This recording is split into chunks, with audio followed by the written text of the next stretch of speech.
أعوذ بالله من الشيطان الرجيم. بسم الله الرحمن الرحيم. أقم الصلاة لدلوك الشمس إلى غسق الليل وقرآن الفجر إن قرآن الفجر كان مشهودا ومن الليل فتهجد به نافلة لك عسى أن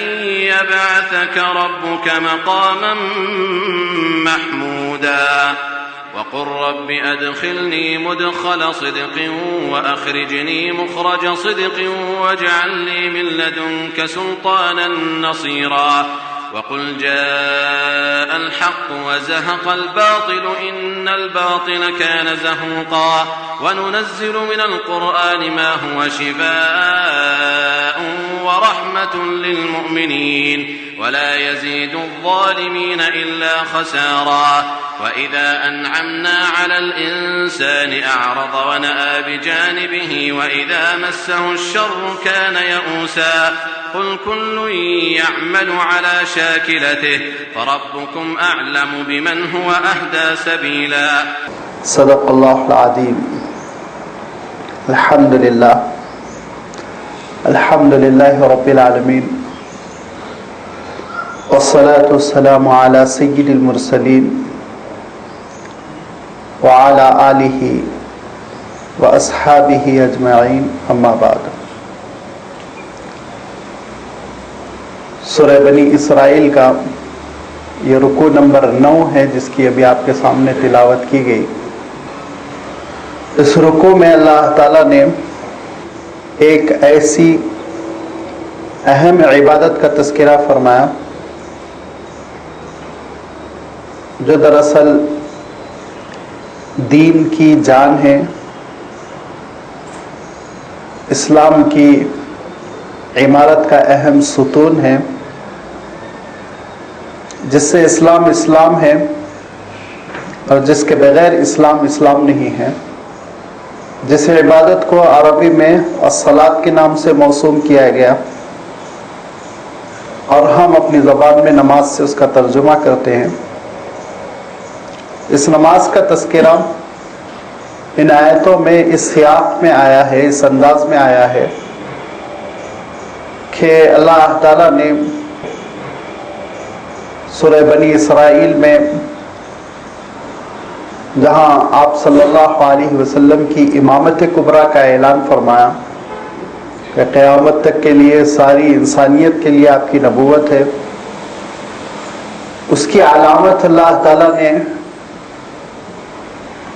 واقعہ معراج کو بنا کر پہلی آیت میں اس کا تذکرہ فرمایا. سبحان الذی اسری بعبدہ لیلا من المسجد الحرام الی المسجد الاقصی الذی بارکنا حولہ. یہ وہ سفر اسرا تھا، یہ وہ سفر معراج تھا جس میں اللہ کے رسول صلی اللہ علیہ وسلم نے ایک جانب تو انبیاء علیہ الصلاۃ والتسلیم کی امامت فرمائی تھی اور اس سفر کے اختتام سے پہلے جو اہم مرحلہ آیا اس مرحلے میں اللہ تعالیٰ نے نماز فرض فرمائی، لہذا وہ نمازوں کا تذکرہ اب آ رہا ہے. باقی اللہ تعالیٰ نے امت کی تکوین کے لیے، امت کی تعمیر کے لیے اور اس امت کی نشو و نما کے لیے جو ضروری باتیں ہیں وہ سب ارشاد فرمائی. اس میں بنی اسرائیل کا بھی تذکرہ فرمایا کہ سابق میں اس امت نے غلط روش اختیار کی اور اس کا نتیجہ ان کو بھگتنا پڑا، لہذا امت مسلمہ کو بیدار کیا گیا، متنبہ کیا گیا کہ اس غلط راستے پر تم نہ چلو، دین کے حصے نہ کرو، دین کو بانٹ نہ دو، کچھ حصے پہ عمل کر رہے ہو، کچھ حصے کو چھوڑ رہے ہو، خرافات اپنی زندگی میں قبول نہ کر لو. یہ سب کی تاکید کرنے کے بعد اللہ تعالیٰ نے دین کا عمومی خاکہ بھی بیان فرمایا. وَقَضَىٰ رَبُّكَ أَلَّا تَعْبُدُوا إِلَّا إِيَّاهُ، اللہ کے سوا کسی کی عبادت نہیں ہوگی. والدین کے ساتھ حسن سلوک ہوگا، قرابت داروں کے ساتھ، رشتہ داروں کے ساتھ، جن کے درمیان خونی رشتے ہیں ان کا پاس و لحاظ رکھا جائے گا. پھر اولاد کے حقوق، والدین کے حقوق، معاملات، ناپ تول، میانہ روی، اعتدال کی زندگی، یہ ساری چیزوں کا تذکرہ فرماتے ہوئے اللہ تعالیٰ نے پھر اللہ کے رسول صلی اللہ علیہ وسلم کی نبوت اور رسالت اور اس پہ شک و شبہات، اس کے سلسلے میں لوگوں کے وہ یہ مطالبے کہ معجزات ظاہر کیے جائیں، یہ ساری چیزوں کا تذکرہ کرتے ہوئے آپ صلی اللہ علیہ وسلم سے خطاب فرمایا کہ بظاہر حالات آپ کے حق میں ناسازگار محسوس ہو رہے ہیں، یہاں تک کہ ایسا محسوس ہو رہا ہے کہ یہ لوگ خود آپ کو آپ کے ملک میں، آپ کے محلے میں، آپ کے گھر میں آپ کو رہنے نہیں دیں گے. یہ صورت نازل ہو رہی ہے اس وقت جبکہ مکہ مکرمہ کا تیسرا دور ہے، زبردست مخالفتیں ہیں، ابو طالب وفات کر چکے ہیں، حضرت خدیجہ رضی اللہ تعالیٰ عنہ کی وفات ہو چکی ہے، اور مشرکین مکہ کی اس قدر ہمت ہو گئی کہ آپ صلی اللہ علیہ وسلم کے ساتھ بدتمیزی کرنے لگے ہیں، ہاتھ بھی اٹھانے لگے، مارم پیٹی کی نوبت آنے لگی. مظلوم نہتے کمزور مسلمانوں کا تو ذکر ہی نہیں، ان کے اوپر تو مصیبت کے پہاڑ ٹوٹ رہے تھے. جو معزز تھے، قریش کے سردار سمجھے جاتے تھے، حضرت ابو بکر صدیق رضی اللہ تعالیٰ عنہ، حضرت حمزہ، حضرت علی، ایسے لوگوں کو بھی ستانے سے یہ گریز نہیں کر رہے تھے، اور بظاہر ایسی کھلبلی مچی ہوئی تھی کہ لگتا تھا کہ مسلمان مکہ مکرمہ میں نہیں رہ سکیں گے. چنانچہ آپ صلی اللہ علیہ وسلم کے مشورے سے ایک جماعت، ایک گروپ ایتھوپیا کی جانب، جس کو حبشہ کہا جاتا ہے، حبشہ کی جانب، چونکہ وہاں کا بادشاہ نجاشی وہ بڑا عدل پسند تھا، انصاف پسند تھا اور انسانیت نواز تھا، اسی لیے ایک گروپ کو اللہ کے رسول صلی اللہ علیہ وسلم نے ہجرت کرنے کی اجازت دی اور وہ حبشہ کی جانب ہجرت کر گئے. لیکن اللہ کے رسول صلی اللہ علیہ وسلم مکہ مکرمہ میں ہیں. بظاہر ایسا محسوس ہوتا ہے کہ کسی بھی وقت اب آپ صلی اللہ علیہ وسلم کو بھی ہجرت کرنی پڑے گی، لہذا اللہ تعالیٰ نے اس حقیقت کا تذکرہ فرما دیا کہ یہ لوگ یہ سمجھتے ہیں کہ آپ کو ملک چھوڑنے پر آمادہ کر لیں گے اور جلا وطن کر دیں گے اور ان کا کوئی نقصان نہیں ہوگا، تو یہ غلط فہمی میں پڑے ہوئے ہیں. وَإِن كَادُوا لَيَسْتَفِزُّونَكَ مِنَ الْأَرْضِ، عنقریب آپ کو یستفزونک، جڑ سے اکھاڑ دینا، نکال پھینکنا کسی پودے کو، تو عنقریب آپ کو یہ زمین سے نکال دیں گے. لِيُخْرِجُوكَ مِنْهَا، تاکہ مکہ مکرمہ میں آپ نہ رہیں، یہ وطن چھوڑ کر آپ چلے جائیں. لیکن اگر وہ یہ سمجھتے ہیں کہ اس تدبیر میں وہ کامیاب ہیں اور بہت بڑی وہ چال چل رہے ہیں اور اس کا بڑا ان کو فائدہ ہونے والا ہے، تو وہ غلط فہمی میں ہیں. وَإِذًا لَا يَلْبَسُونَ خِلَافَكَ إِلَّا قَلِيلًا، پھر آپ کے بعد زیادہ دن یہ بھی رہ نہیں پائیں گے، یہ بھی رہ نہیں پائیں گے. کیوں؟ سنت من قد ارسلنا قبلک من رسلنا ولا تجد لسنتنا تحویلا، یہ ہمارا طریقہ کار ہے، یہ ہماری سنت ہے، یہ ہمارا نظام ہے جو ہم نے نبیوں اور رسولوں کے ساتھ اپنا رکھا ہے کہ جب نبیوں اور رسولوں کو سرزمین سے نکالا گیا تو پھر اس زمین کی مثال ایسے ہی ہو گئی جیسے جسم بے روح کے، روح نکال دی گئی ہو تو اس لاشے کی کوئی اہمیت نہیں رہ جاتی اور صرف اس لاش کو ٹھکانے لگانا رہ جاتا ہے. بالکل ایسے ہی اس قوم کا اور اس ملک کا اور اس شہر کا حشر ہوا جس نے نبیوں کو، رسولوں کو مجبور کیا کہ وہ ہجرت کر جائیں. یہ ہماری قدیم سنت ہے، ارشاد فرما، ہمارا دستور ہے، یہ ہمارا طریقہ کار ہے اور اس پر عمل ہوگا. لہذا آپ کو نکال دینے کے بعد یہ زیادہ دن نہیں رہ سکیں گے. اور پھر تاریخ بتاتی ہے کہ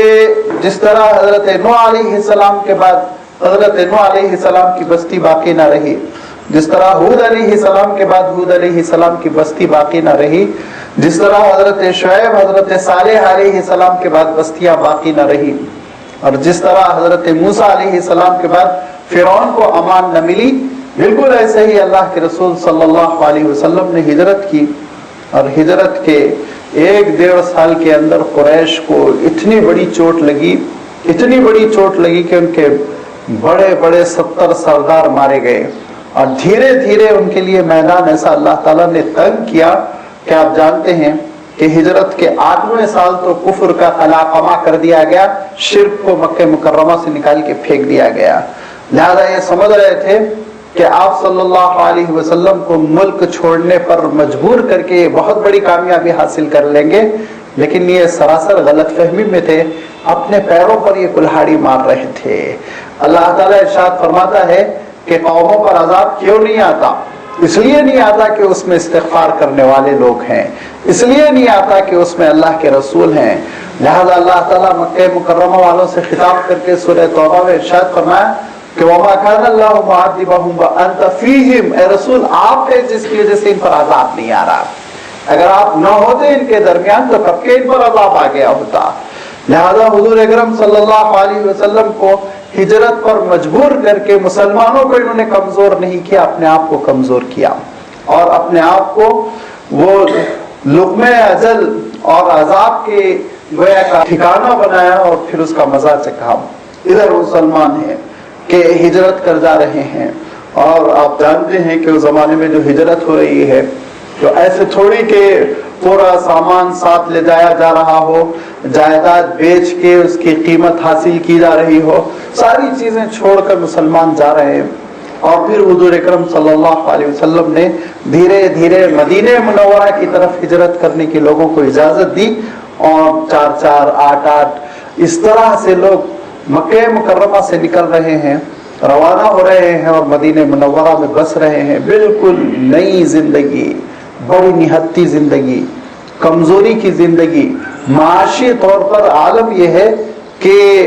مزدوری کرنی پڑ رہی ہے، گھر بار چھوٹ گیا، اور یہودیوں کے کھیتوں میں کام کرنا پڑ رہا ہے، تب کہیں روٹی روزی کا انتظام ہو رہا ہے۔ ایسی کمزوری کی سچویشن میں، ایسی صورتحال میں اللہ تعالیٰ مسلمانوں سے خطاب کرتا ہے، اور ارشاد فرماتا ہے کہ تمہارے پاس جو سرمایہ زندگی ہے، زندگی کا سرمایہ، وہ قیمتی ترین سرمایہ جس کو کبھی کھونا نہیں، وہ کیا ہے؟ اقیم الصلاۃ لدلوک الشمس الی غسق اللیل، وہ نماز کا سرمایہ ہے، نماز کا سرمایہ ہے۔ جب بنی اسرائیل پر بڑی مصیبت آئی اور حضرت موسیٰ علیہ السلام نے فرعون کو للکارا اور دعوت توحید دی، اور یہ کہا کہ بلا وجہ اترا رہا ہے اپنی حکومت پر، رب العالیٰ تو کوئی اور ہے، پروردگار تو کوئی اور ہے، تیری کیا حیثیت، بہت نہتا ہے، تو کمزور ہے، موت کا فیصلہ آ جائے گا، مر جائے گا، لہذا اللہ تعالیٰ کی عبادت کر۔ تو فرعون نے بنی اسرائیل پر مظالم کے پہاڑ توڑ دیے، اور اعلان کیا وہ پرانا آرڈیننس جو بوسیدہ ہو چکا تھا، گھروں میں سڑ چکا تھا، کہ بنی اسرائیل کے بچوں کو کاٹ دیا جائے، ذبح کر دیا جائے، لڑکیوں کو چھوڑ دیا جائے، اس آرڈیننس کو پھر زندہ کیا، اس پہ پھر عمل ہو رہا ہے۔ اور حضرت موسیٰ علیہ السلام کی خدمت میں بنی اسرائیل کے بزرگ لوگ آئے اور کہا کہ اے موسیٰ، آپ کے آنے کے بعد ہم سمجھتے تھے ہم کو کچھ سپورٹ ملے گا، مدد ملے گی، ہم کو تھوڑی کامیابی ہوگی، ہے تو اور حالات ابتر ہو گئے، اور مصیبت آ گئی۔ تو حضرت موسیٰ علیہ السلام نے کہا کہ میرا مولا حکم دیتا ہے کہ میں تم سے یہ کہوں کہ اقیموا الصلاۃ وجعلوا بیوتکم قبلۃ، اپنے گھروں کو ٹھیک ٹھاک کر لو، قبلہ رخ کر لو، اور نمازوں کو قائم کرو۔ نماز تمہارا سرمایہ ہے، نماز تمہارا سرمایہ ہے، نماز کو تھام لو۔ واستعینوا بالصبر والصلاۃ، دوسرے مقام پہ اللہ تعالیٰ ارشاد فرمایا کہ نمازوں ہی کے ذریعے سے اللہ تعالیٰ کی مدد طلب کیا کرو۔ لہذا ان حالات میں خطاب ہو رہا ہے، اور یہ ارشاد فرمایا اقیم الصلاۃ لدلوک الشمس الی غسق اللیل، اے نبی آپ نماز قائم کریں۔ لدلوک الشمس، دلوک کہتے ہیں زوال کو۔ زوال کس کو کہتے ہیں؟ زوال کہتے ہیں کہ جب سورج نکلتا ہے تو ایک وقت آتا ہے کہ بالکل سر پر پہنچ جاتا ہے اوپر، اس کے بعد جیسے جیسے سورج وہ غروب کی طرف مائل ہونے لگے گا اور اس کا سایہ پڑنے لگے گا، کسی بھی چیز کا سایہ پڑنے لگے گا، کیونکہ جب سورج سر پر آ جائے گا تو سایہ نہیں پڑتا ہے، اس کے بعد دھیرے دھیرے پھر جب سایہ پڑنے لگے گا تو یہ غروب شروع ہو گیا، زوال آفتاب اس کو کہتے ہیں۔ لدلوک الشمس، زوال آفتاب سے آپ نمازیں پڑھیں۔ پہلی نماز پڑھی جاتی ہے زوال آفتاب کے بعد، سورج کے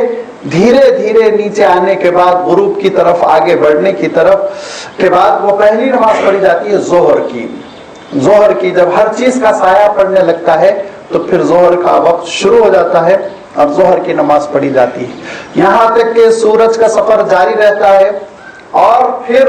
ایک وقت آتا ہے کہ ہر چیز کا سایہ ڈبل ہو جاتا ہے۔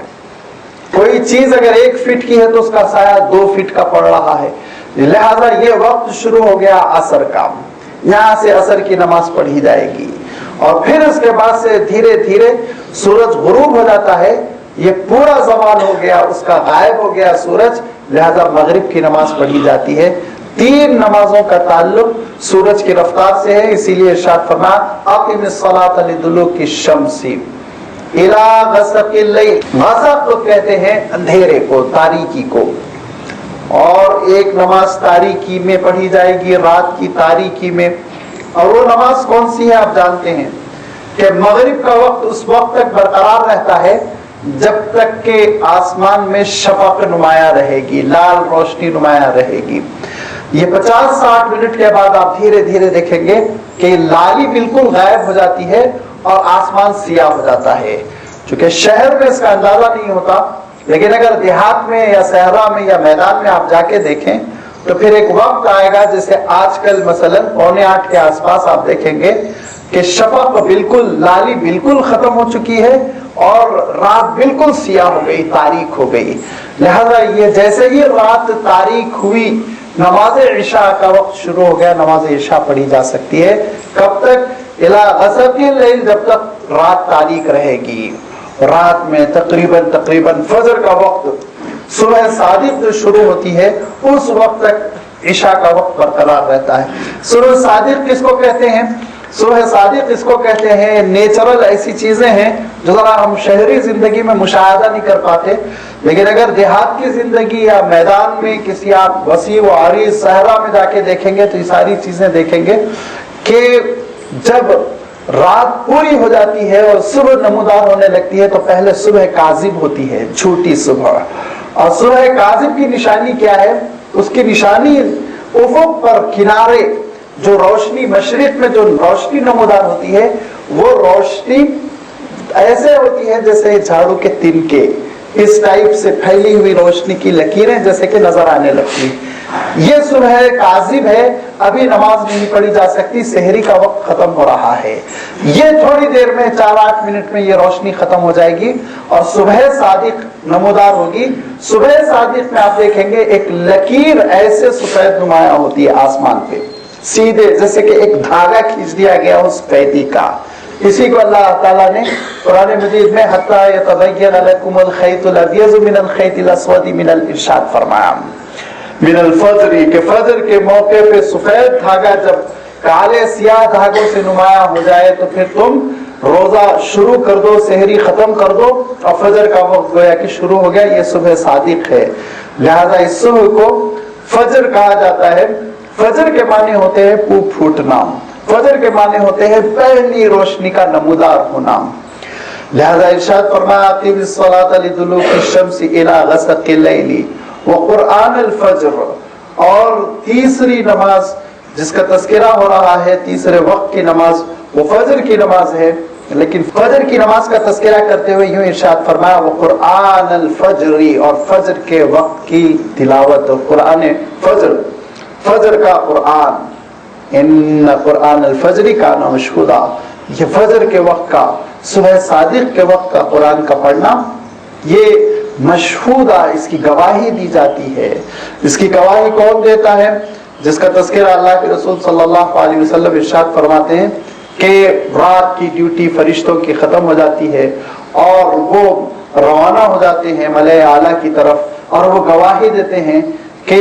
پوچھا جاتا ہے کیسے تم نے بندوں کو چھوڑا، تو اللہ آپ کے بندے وہ آپ کے دربار میں کھڑے ہوئے آپ کے کلام کی تلاوت کر رہے تھے۔ اس کو قرآن الفجر کہا گیا۔ کہ ان قرآن الفجر کان مشہودا، کہ فجر کے وقت کی تلاوت، فجر کے وقت کا قرآن اور اس کا پڑھنا، اس کی تو گواہی دی جاتی ہے، فرشتے خود گواہی دیتے ہیں اللہ تعالیٰ کے پاس۔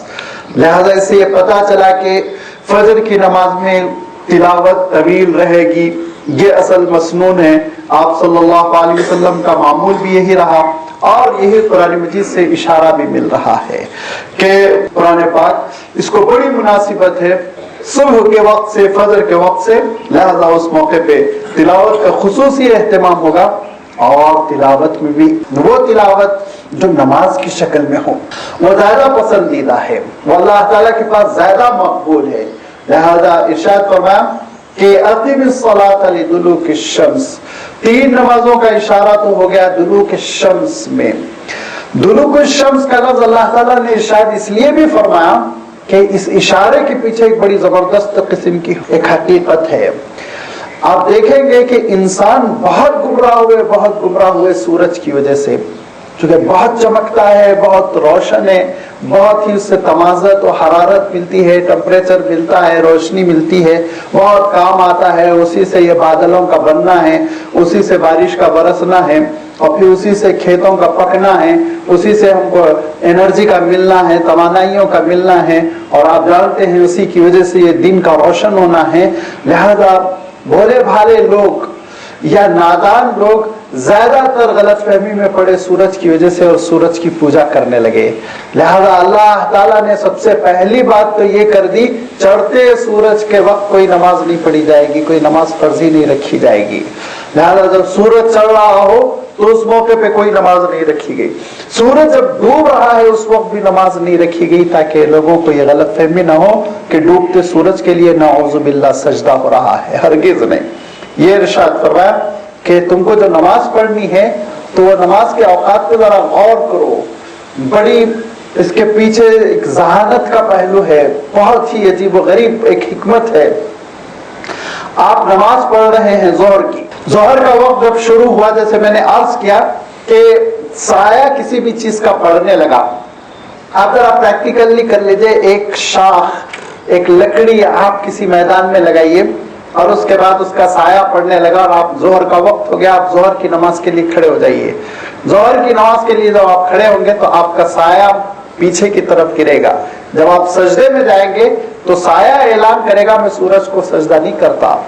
سایہ اعلان کرتا ہے میں سورج کو سجدہ نہیں کرتا ہوں، میں الٹا ہوں، میں اللہ تعالیٰ سورج کے بنانے والے کو میں سجدہ کرتا ہوں۔ لہذا اللہ تعالیٰ نے بتایا کہ سورج کی کوئی حقیقت نہیں عبادتوں میں،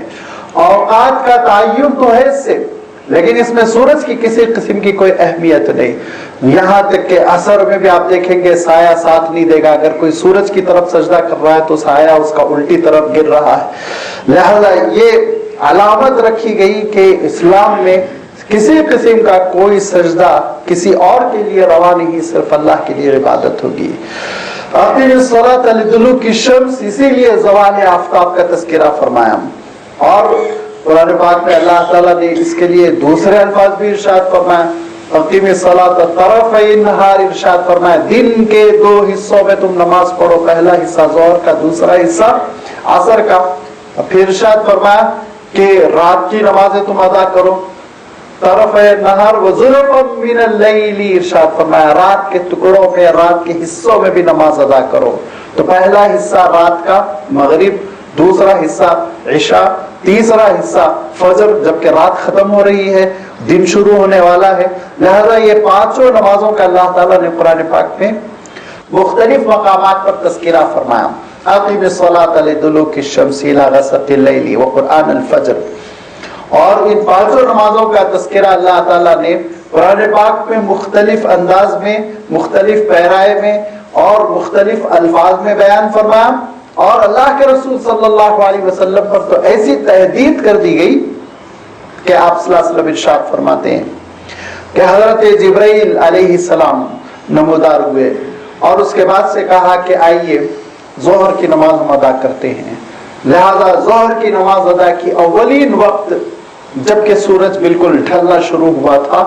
اور زوال آفتاب شروع ہوئی ہوا تھا، جیسے ہی ظہر کا وقت ہوا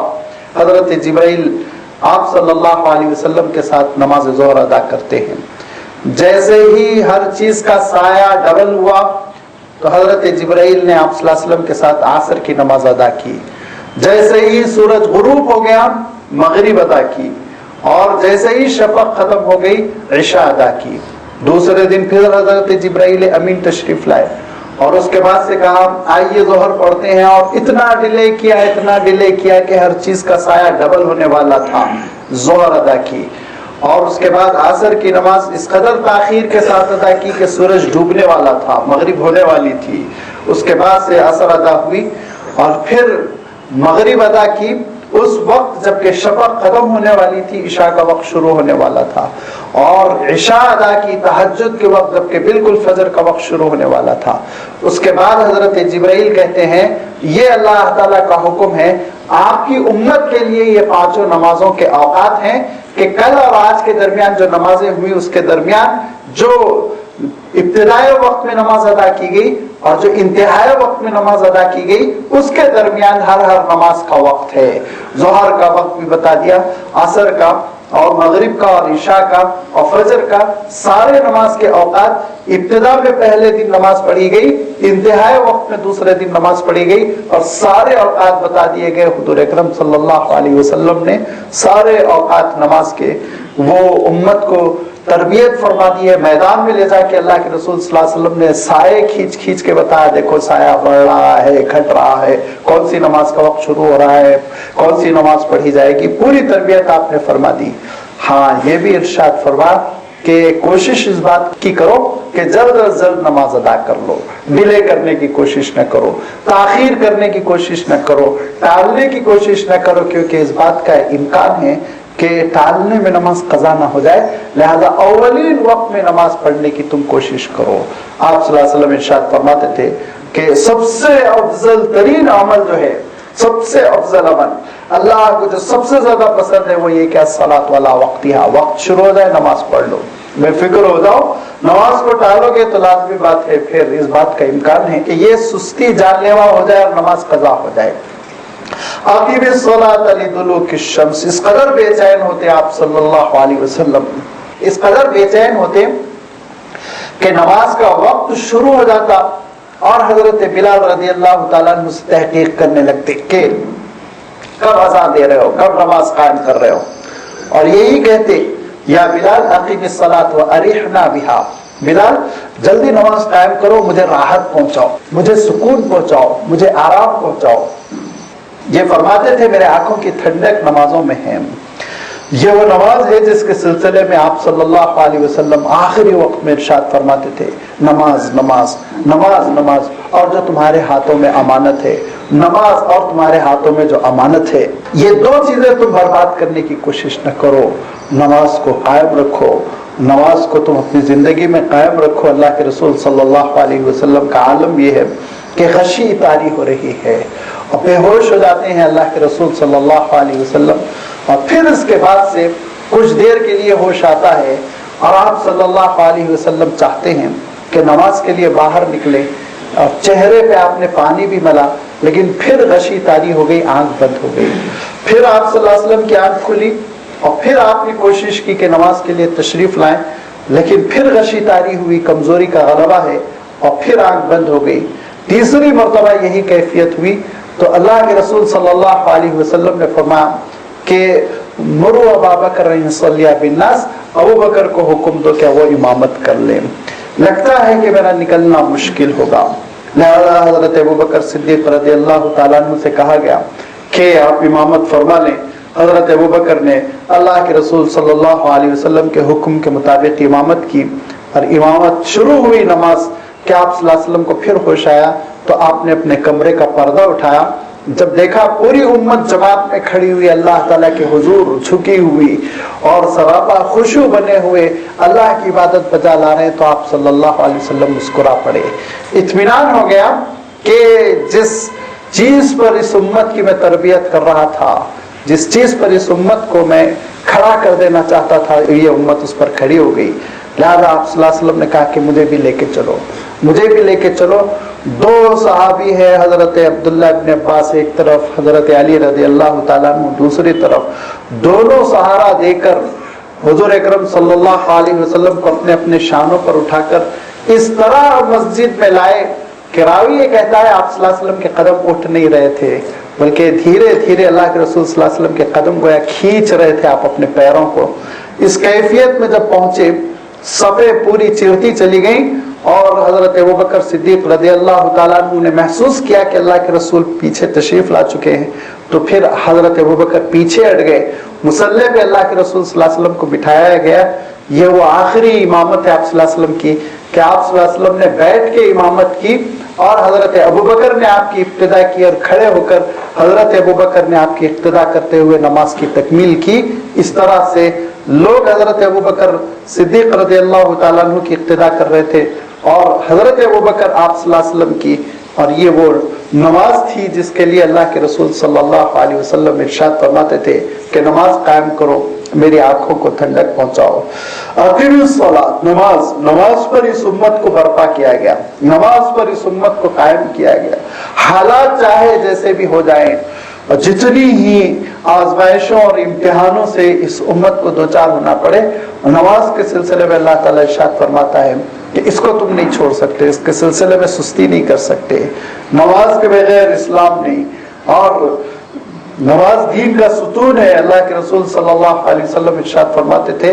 جس نے اس ستون کو ضائع کیا تو پھر پورے دین کو اس نے ضائع کر دیا۔ حضرت عمر کہتے تھے نماز دیکھو، نماز ٹھیک ٹھاک ہے تو اس کے پاس پورا دین ہے، اور اگر اس کے پاس نماز نہیں ہے تو پھر کسی چیز کی کوئی شیورٹی نہیں۔ اقیم الصلاۃ لدلوک الشمس الی غسق اللیل وقرآن الفجر ان قرآن الفجر کان مشہودا۔ حالات بہت خراب ہے، ہجرت پر لوگ آمادہ کر رہے ہیں، بائیکاٹ کا ماحول ہو چکا ہے، بلکہ اے نبی آپ کے قتل کی بھی کوشش ہوگی، لیکن یہ ساری کوششیں سازشیں ایک طرف، دوسری جانب آپ اپنی نماز پر برقرار رہیں، قائم رہیں، اور پوری امت سے آپ کہہ دیں کہ پوری امت کو 5 وقتوں کی نماز پڑھنی ہے، لیکن اے نبی آپ کا معاملہ کچھ اور ہے، وَمِنَ اللَّيْلِ فَتَهَجَّدْ بِهِ نَافِلَةً لَكَ، رات میں آپ کو تہجد بھی پڑھنا پڑے گا، یہ آپ کی زائد ذمہ داری ہے۔ تہجد دراصل یہ جو اصطلاح بن گئی یہ وجود سے، جس کے معنی سونے کے ہیں، اور تہجد کے معنی ہوتے ہیں نیند ترک کر دینا، نیند کی قربانی دینا، نیند چھوڑ دینا۔ لہذا نماز تہجد وہ نماز ہے جس میں انسان کو نیند کی قربانی دینی پڑتی ہے، سو کر اٹھنا پڑتا ہے۔ آپ صلی اللہ علیہ وسلم کا معمول جو تھا وہ رات کا ابتدائی حصہ آرام کے لیے تھا اور آخری حصے میں آپ بیدار ہوا کرتے تھے نماز تہجد کے لیے۔ اس کے سلسلے میں ارشاد فرمایا وَمِنَ اللَّيْلِ فَتَهَجَّدْ بِهِ، اور رات میں آپ کو نیند چھوڑنا ہے، نَافِلَةً لَكَ، یہ آپ کے لیے نفل ہے، یہ آپ کی زائد ذمہ داری ہے۔ امت کی ذمہ داری 5 نمازوں تک منحصر، لیکن اے نبی آپ کو ایک چھٹی نماز بھی پڑھنی ہے، اور علماء نے کہا گویا کہ آپ صلی اللہ علیہ وسلم پر ایک طرح سے فرض اور واجب تھی تہجد، اسی لیے کبھی کبھی ایسا ہوا کہ آپ نے تہجد چھوڑی تو دن میں پھر آپ صلی اللہ علیہ وسلم نے 8 رکعتیں ادا کی، گویا کہ قضا کر رہے ہیں، حالانکہ نوافل کی قضا نہیں ہوتی، لیکن یہ اس لیے کہ تہجد کی زائد ذمہ داری تھی، اور یہ زائد ذمہ داری اس لیے ہوتی ہے کہ جو دین کی خدمت کرتا ہے اور اللہ تعالیٰ کے دین کا اور اس کی کتاب کا نمائندہ بنتا ہے تو اس کو رات میں پیٹرول لینے کی ضرورت پڑتی ہے، مایہ لینے کی ضرورت پڑتی ہے، روحانی اس کو طاقت لینے کی ضرورت پڑتی ہے، اور یہ طاقت ملتی ہے تہجد کے ذریعے سے، یہ اعتماد ملتا ہے تہجد کے ذریعے سے۔ اللہ کے رسول صلی اللہ علیہ وسلم سے خطاب کر کے پچھلی آیتوں میں اللہ تعالیٰ نے کیا ارشاد فرمایا کہ ان کا ایک مکر و فریب، ان کی ایک سازش تو بڑی خطرناک ہے۔ ایک تو وہ جھگڑا ہے جو سامنے نظر آ رہا ہے، مخالفتوں کا طوفان، اور اس میں کھلم کھلا لڑائی ہو رہی ہے، اعلان لڑائی ہو رہی ہے، ٹھیک ہے اس میں دشمن سمجھ میں آتا ہے، لیکن ایک اور لڑائی ہے اور ایک بڑی خطرناک قسم کی سازش ہے جس کے بارے میں اللہ تعالیٰ نے ارشاد فرمایا کہ اگر اس کے آپ شکار ہو جائیں تو پھر اذا لعذبناک ضعف الحیات وضعف الممات، دنیا میں بھی سخت سزا دیں گے، آخرت میں بھی سخت سزا دیں گے۔ ارشاد فرمایا وہ سازش کیا ہے؟ اللہ تعالیٰ ارشاد فرماتا ہے وَإِن كَادُوا لَيَفْتِنُونَكَ عَنِ الَّذِي أَوْحَيْنَا إِلَيْكَ لِتَفْتَرِيَ عَلَيْنَا غَيْرَهُ، کہ وحی الہی سے آپ کو ہٹانے کے لیے یہ دوستی محبت کریں گے، یہ محبت کے ساتھ بڑے خلوص کے ساتھ چاپلوسی کے ساتھ آپ کو دعوت دیں گے کہ ہم آپ کی پوری بات سن لیں گے، ہم آپ کے دین پر آ جائیں گے، چندہ آپ کے لیے کروڑوں کا کر دیں گے، آپ کے ہر طرح سے ہم مدد کریں گے، مگر آپ اتنے % ہماری بات مان لیجئے، اتنے % آپ کا دین، اتنے % ہمارا دین، 80% آپ کی بات، 20% ہماری بات۔ ہماری بات یہ ہے، یہ میلے ویلے جو ہوتے ہیں نا، یہ بتوں کی جو عبادت ہوتی ہے ہونے دیجیے، ان کو اوائڈ کیجیے، یہ پرانا کلچر ہے، اس پہ آپ انجان ہو جائیے، باقی ہم سب آپ کے ساتھ ہیں، آپ کا نکاح کرا دیں گے اچھی سے اچھی خاتون سے، اور آپ کو سارے عرب پر حکومت دلا دیں گے، اور آپ کے قدموں میں دولت کا انبار لا کر ڈال دیں گے، بس آپ اتنا کیجیے۔ یہ آپ جو بتوں کے خلاف بول رہے ہیں، شرک کے خلاف بول رہے ہیں، یہ پروپیگنڈا آپ ختم کر دیجیے۔ لہذا یہ رشوت دینے کی کوشش، ذہنی فکری رشوت، اور اس طرح سے دعوت حق سے ہٹا دینے کی کوشش، یہ وہ سازش ہوتی ہے جس میں کبھی سمجھ میں نہیں آتا کہ مخالف کیا کرنا چاہ رہا ہے اور کتنی دور لے جانا چاہ رہا۔ یہ ایسی سازشوں کے خلاف جو شعور بیدار ہوتا ہے، اور ایسی سازشوں پر بھی ثابت قدم رہنے کا جو سلیقہ پیدا ہوتا ہے، وہ تہجد کے ذریعے سے، رات میں جو مولا سے جڑ جاتا ہے، اور تنہائیوں میں جب مولا سے وہ یہ کہتا ہے کہ پروردگار ایاک نعبد و ایاک نستعین، صرف آپ ہی کی عبادت کروں گا، آپ ہی سے مدد مانگوں گا، تو دین میں اس کے اندر وہ اعتماد کی کیفیت ہوتی ہے کہ اس کے قدم کو ایک اینچ کوئی ہٹا نہیں سکتا، وہ پہاڑ ثابت ہوتا ہے حق کا، سچائی کا۔ لہذا اللہ تعالیٰ ارشاد فرماتا ہے کہ وَمِنَ اللَّيْلِ فَتَهَجَّدْ بِهِ نَافِلَةً لَكَ، اور رات میں اے نبی آپ اہتمام کیجئے تہجد کا، نافلۃ لک، جو آپ کے لیے زائد ہے، آپ کے لیے زائد ہے کہ یہ ڈیوٹی آپ کو کرنی ہی کرنی، امت کے لیے پھر یہ نفل ہے، اگر امت یہ ادا کرے گی تو پھر ان کا بڑا مقام ہوگا۔ لہذا اللہ کے رسول صلی اللہ علیہ وسلم ارشاد فرماتے تھے، جو رات میں اٹھ جائے اور 40 آیتوں کی تلاوت کے ساتھ نماز پڑھ لے تو اللہ کے نزدیک وہ غافل نہیں، اور اگر وہ 100 آیتیں پڑھ لیتا ہے تو اللہ کے نزدیک وہ قانتین میں سے ہے، قیام اللیل کرنے والوں میں سے ہے، اللہ تعالیٰ کے پاس اس کا بڑا اونچا مقام ہے۔ اور یہ آپ صلی اللہ علیہ وسلم تاکید کرتے تھے کہ رات کی نماز کا تم اہتمام کرو، رات کی نماز کا تم اہتمام کرو، اور اس کے ذریعے سے تم اپنے پروردگار کا وہ تقرب حاصل کر سکتے ہو جس کی کوئی پھر دوسری شکل نہیں، بدل نہیں۔ عسیٰ یبعثک ربک مقاما محمودا، امید ہے کہ پروردگار آپ کو مقام محمود پر فائز کر دے۔ محمود کے معنی تو ہوتے ہیں قابل تعریف، جس کی حمد کی گئی ہو، جس کی تعریف کی گئی۔ مقام محمودہ کے معنی وہ مقام فضیلت والا جو قابل تعریف ہو، لیکن آپ صلی اللہ علیہ وسلم کے لیے یہ خاص مقام ہے جو میدان حشر میں آپ صلی اللہ علیہ وسلم کو اللہ تعالیٰ عنایت فرمائے گا، اور یہ وہ اعزاز ہوگا جس پہ پہنچنے کے بعد آپ صلی اللہ علیہ وسلم شفاعت کبریٰ کریں گے۔ لہذا اللہ تعالیٰ ارشاد فرماتا ہے کہ اس مقام پر تک پہنچنے کے لیے جو چیز مددگار ثابت ہوگی وہ یہ کہ آپ راتوں میں نماز کا اہتمام کریں۔ لہذا اللہ تعالیٰ نے آپ اپنے نبی اور اپنے رسول سے خطاب کرتے ہوئے ارشاد فرمایا تھا کہ یا ایھا المزمل قم اللیل الا قلیلا نصفہ او انقص منہ قلیلا او زد علیہ ورتل القرآن ترتیلا، اے مزمل آپ کو تو رات میں اتنا کھڑا ہونا ہے، گویا آدھی رات میں آپ کچھ اضافہ کر لیں، آدھی رات میں آپ کچھ کمی کر لیں، لیکن تقریباً آدھی رات آپ کو اللہ کے دربار میں کھڑا ہونا ہے۔ تو پھر اللہ کے رسول صلی اللہ علیہ وسلم کا عالم یہ ہوا کہ آدھی رات 4 گھنٹے 5 گھنٹے تہجد میں گزرتے، اور پھر لازمی بات ہے کہ جب اتنی طویل نماز ہوتی ہوگی تو پھر تلاوت بھی ویسے ہی طویل ہوا کرتی تھی۔ ورتل القرآن ترتیلا، عالم یہ ہوتا تھا کہ ایک رکعت میں سورۃ البقرہ آپ نے ختم کر لی، دوسری رکعت میں سورہ آل عمران آپ نے ختم کر لی، تہجد کی نماز اتنی طویل ہوتی۔ البتہ جب فرض کی آپ امامت فرماتے تو امت کی رعایت فرماتے، بہت طویل نہ کرتے، بلکہ کبھی کبھی ایسا ہوتا کہ پیچھے سے بچوں کے رونے کی آواز ہوتی تو آپ نماز میں تخفیف فرماتے تاکہ ماں اور بچے دونوں امتحان میں نہ پڑ جائے.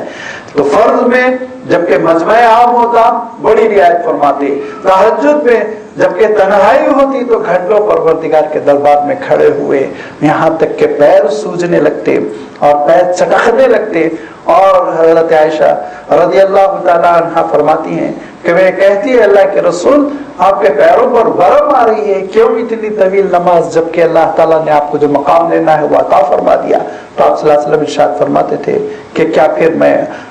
شکر گزار بندہ نہ بنوں؟ اور شکر گزاری میں اللہ کے رسول صلی اللہ علیہ وسلم کی یہ طویل نمازیں. لہذا ارشاد فرمایا عسیٰ یبعثک ربک مقاما محمودا کہ پروردگار مقام محمود تک آپ کو پہنچائے گا. اس کا تقاضا یہ کہ آپ تہجد کا اہتمام کریں.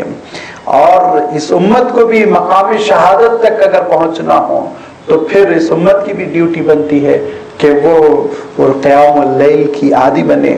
تہجد کا اہتمام کرے. عسیٰ یبعثک ربک مقاما محمودا. اب اے نبی نکلنے کا وقت قریب آ چکا ہے، ہجرت کی علامتیں ظاہر ہو رہی ہیں. ہجرت کے لیے ذہن سازی بھی کر دی گئی اور وہ ذہن سازی کے لیے ایک دعا بتا دی گئی کہ آپ اس دعا کا اہتمام کریں. وَقُلْ رَبِّ أَدْخِلْنِي مُدْخَلَ صِدْقٍ پروردگار مجھے نکلنا ہے مدخل صدق، سچے انداز کا نکلنا عنایت فرما. صدق سچا، پکا، راست،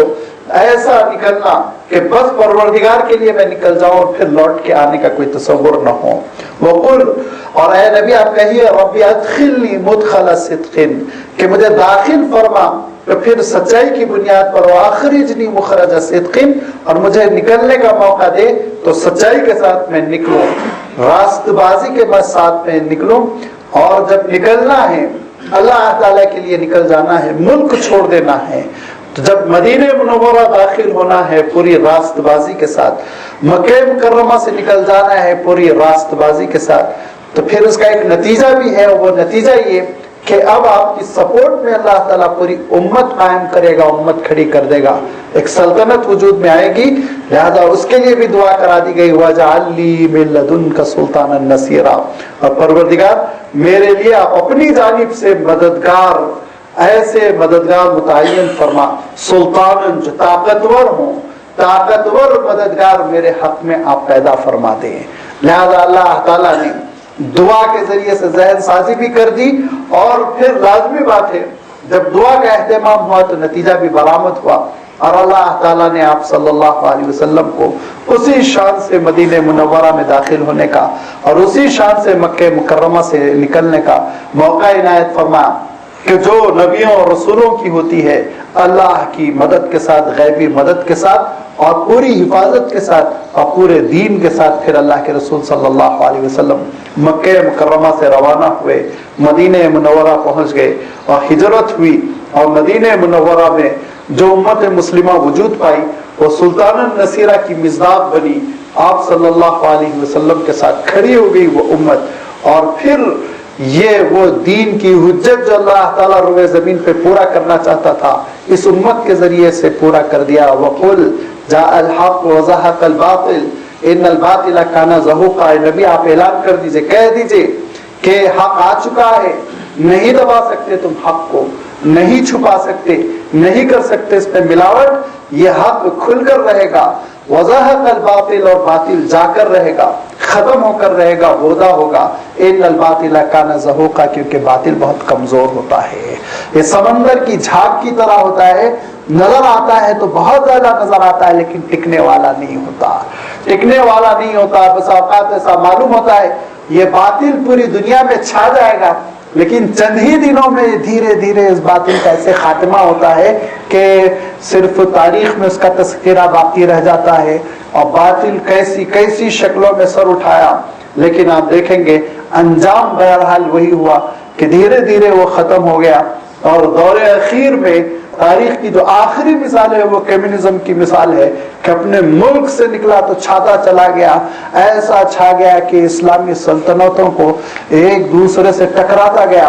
اور یہاں تک کہ افغانستان تک داخل ہو گیا. لیکن اس کے بعد سے پھر جو اس کے قدم اکھڑنے شروع ہوئے سمندر کی جھاگ جیسے دھیرے دھیرے ختم ہوتی ہے، وہ ختم ہوتا چلا گیا، اپنے ملک میں خود ناکام ہو گیا، اپنے ملک میں خود ناکام ہو گیا، اور اللہ تعالیٰ کا دین وہ برقرار ہے۔ آئے میں ارشاد فرمایا وَقُلْ جَاءَ الْحَقُّ وَزَهَقَ الْبَاطِلُ إِنَّ الْبَاطِلَ كَانَ زَهُوقًا۔ اللہ کے رسول صلی اللہ علیہ وسلم یہ آیت پڑھ رہے ہیں اس وقت جبکہ آپ صلی اللہ علیہ وسلم رات میں روانہ ہو رہے ہیں، مشرکین کی نظروں سے اوجھل رہنا چاہتے ہیں اور اپنے مختصر سے 100 نفری قافلے کو چھپانا چاہتے ہیں، اور پھر آپ جانتے ہیں کہ غار ثور میں اس ڈر سے چھپے ہوئے ہیں کہ کہیں مشرکین مکہ پکڑ نہ لے۔ لیکن آیت کیا پڑھی جا رہی ہے؟ حق آ چکا ہے، باطل کو جانا ہے، کیونکہ باطل تو کمزور بودا نہتا کسی کام کا نہیں، اس کو تو نکال کر اٹھا کر پھینکنا ہے۔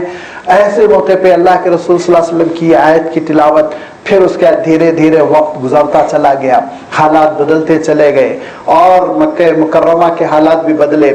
سن 8 ہجری میں مکہ مکرمہ میں اللہ کے رسول صلی اللہ علیہ وسلم داخل ہو چکے ہیں، 10,000 صحابہ ہیں۔ اعلان کر دیا گیا جو اپنے گھروں کو بند کر لے اس کو امن، جو حرم کے صحن میں آ جائے اس کو امن، جو ابو سفیان کے گھر میں داخل ہو جائے اس کو امن۔ سب اپنے اپنے گھروں میں بند ہو چکے ہیں، راستہ صاف ہے۔ دھیرے دھیرے حضور اکرم صلی اللہ علیہ وسلم حرم شریف کی طرف آگے بڑھ رہے ہیں۔ حرم کا دروازہ کھلا، اور حرم کا دروازہ کھولنے کے بعد اللہ کے رسول صلی اللہ علیہ وسلم نے اپنے عصا مبارک سے ایک ایک بت کو گرانا شروع کیا، اور کیا آیت پڑھتے تھے؟ قُلْ جَاءَ الْحَقُّ وَزَهَقَ الْبَاطِلُ إِنَّ الْبَاطِلَ كَانَ زَهُوقًا۔ 8 سال بعد آیت کی تفسیر پوری ہو رہی ہے۔ پورے 8 سال کے بعد ایک ایک بت کا ٹکڑا ٹکڑا کیا جا رہا، اور پیروں تلے اس کو روندا جا رہا ہے، اور اعلان کیا جا رہا ہے حق آ چکا ہے، باطل کو مٹنا ہے، باطل مٹنے ہی کے لیے اس دنیا میں آیا ہے۔ لہذا اللہ تعالیٰ ارشاد فرماتا ہے کہ یہ وہ حق ہے جو اللہ تعالیٰ نے اپنی کتاب کی شکل میں، اپنے دین کی شکل میں نازل کیا۔ وَنُنَزِّلُ مِنَ الْقُرْآنِ مَا هُوَ شِفَاءٌ وَرَحْمَةٌ لِّلْمُؤْمِنِينَ وَلَا يَزِيدُ الظَّالِمِينَ إِلَّا خَسَارًا۔ اور ہمیں جو قرآن پاک کو نازل کر رہے ہیں، مَا هُوَ شِفَاءٌ وَرَحْمَةٌ لِّلْمُؤْمِنِينَ، جو شفا ہے، جو علاج ہے مومنوں کے لیے۔ کس چیز کا علاج ہے؟ ساری دلی بیماریوں کا، وہ حسد کے روگ کا، نفرتوں کے روگ کا، ریاکاری کے روگ کا، اور غیر اللہ کی محبت کی بیماریوں کا، سب کا علاج اللہ تعالیٰ کا کلام۔ یہ کلام پڑھو، سنو، سمجھو، اور جب اس کو تم سمجھو گے اور سنو گے، وَرَحْمَةٌ لِّلْمُؤْمِنِينَ، نتیجہ تمہارے حق میں یہ رحمت، سراسر رحمت ہے۔ یہ اس دنیا میں بھی برکت نازل ہوگی، آخرت میں بھی کامیابی ہوگی۔ وَلَا يَزِيدُ الظَّالِمِينَ إِلَّا خَسَارًا۔ لیکن ظالم ہے کہ ان کا نقصان ہی بڑھتا چلا جا رہا ہے۔ جتنی اللہ تعالیٰ کے کلام کی یہ مخالفت کر رہے ہیں اتنا ان کو گھاٹا ہوتا چلا جا رہا ہے۔ لہذا یہ اللہ تعالیٰ کا وہ کلام ہے جو اگر اس کلام کی وجہ سے کسی کو گھاٹا ہو رہا ہے تو اس کو آپ سمجھ لیجئے وہ ظالم ہے۔ وہ سوچ سمجھ کے بول رہا ہوں، میں تشریح نہیں کرنا چاہتا ہوں، اشارہ البتہ کر دوں۔ وَلَا يَزِيدُ الظَّالِمِينَ إِلَّا خَسَارًا۔ اگر اللہ کے کلام کی وجہ سے کسی کو گھاٹا ہو رہا ہے اور اس کے آمدنی میں کمی ہو رہی ہے تو وہ صاحب ظالم ہے، توبہ کر لے۔ کیوں؟ اس لیے کہ اللہ تعالیٰ کا کلام سود پر پابندی لگاتا ہے، اللہ تعالیٰ کا کلام رشوت پر پابندی لگاتا ہے۔ اب اس کے باوجود یہ آدمی محسوس کر رہا ہے میرا گھاٹا ہو رہا ہے، میرا نقصان ہو رہا ہے، تو اس کے معنی وہ صاحب ظالم ہے۔ وہ صاحب ظالم ہے۔ اپنا جائزہ لے اور اپنے اندر سے گناہوں کی عادت کو اور اپنے اندر سے گناہوں کی محبت کو نکال کر پھینک دے۔ جب ایمان ہو جائے گا، اور وہ ایمان ہو جائے گا جو قرآنی اصطلاح میں محسن کہلایا ہے، وہ محسن بندہ بن جائے گا، تو پھر انشاءاللہ قرآن مجید کے ذریعے سے گھاٹا نہیں، اضافہ ہوگا، اضافہ ہوگا، برکتیں ہوں گی اور اللہ تعالیٰ کی رحمتیں ہوں گی، یہ کیفیت ہوگی۔ لہذا اللہ تعالیٰ ارشاد فرماتا ہے، دیکھو وَلَا يَزِيدُ الظَّالِمِينَ إِلَّا خَسَارًا۔ گھاٹا ظالموں کو ہوتا ہے اس کلام پاک سے۔ جو محسن ہوتے ہیں ان کے لیے یہ کلام پاک رحمت ہی رحمت ہے، ان کے لیے یہ کلام پاک نجات ہی نجات ہے، یہ ان کے لیے برکت ہی برکت ہے، ان کے لیے تو راہیں کھول دیتا ہے، ان کے لیے تو نئے آفاق کھول دیتا ہے، نئی دنیا ان کے سامنے پیش کر دیتا ہے۔ وَإِذَا أَنْعَمْنَا عَلَى الْإِنسَانِ أَعْرَضَ وَنَأَىٰ بِجَانِبِهِ۔ انسان ہے بیچارہ بڑا نکما اپنی فطرت میں سیدھا سادہ، کہ جب ہم اس پر انعامنا نعمت کی بارش کر دیتے ہیں تو کیا کرتا ہے؟ اعرض، اوائڈ کرنے لگتا ہے نعمتوں کو، پہلو تہی کرنے لگتا ہے، وَنَأَى بِجَانِبِهِ، ایک کونے میں ہونے لگتا ہے، عمل سے بچنے کی کوشش کرتا ہے۔ جب اللہ تعالیٰ کی رحمت کی بارش ہوئی، توفیق دی اس نے، صحت دی اس نے، فراغی دی اس نے، تو اللہ کا شکر بجائے اللہ جائے، اس کے بجائے اور منہ پھیر رہا ہے، وَنَأَى بِجَانِبِهِ، کنارہ کش ہو رہا ہے، اللہ تعالیٰ کے مطالبوں کو، تقاضوں کو چھوڑ رہا ہے، احکام کو چھوڑ رہا ہے۔ وَإِذَا مَسَّهُ الشَّرُّ كَانَ يَئُوسًا، جب مصیبت سے دوچار ہو گیا، فراغی چھین لی اس نے، صحت مندی چھین لی اس نے، مایوس ہو گیا، مایوس ہو گیا۔ یہ تو وہ ناشکر کمظرف ہوتے ہیں جن کا عالم یہ کہ نعمتیں ملی ہوئی ہیں تو پھر ناشکری، اور جب امتحان کا وقت آ گیا اور آزمائش آ گئی تو مایوسی ہی مایوسی۔ لیکن اللہ تعالیٰ کے نیک بندوں کا عالم یہ ہوتا ہے، ارشاد فرمایا کہ جب اللہ تعالیٰ کی رحمتوں کی بارش، صحت ہے، کشادگی ہے، فراغی ہے تو شکر گزاری، اور جب آزمائش آ گئی اور جب مجبوری آ گئی تو پھر صبر، ثابت قدمی، اللہ کی نعمتوں کو یاد کرتے ہوئے اطاعت و فرما برداری۔ لہذا اللہ تعالیٰ ارشاد فرماتا ہے کہ دیکھو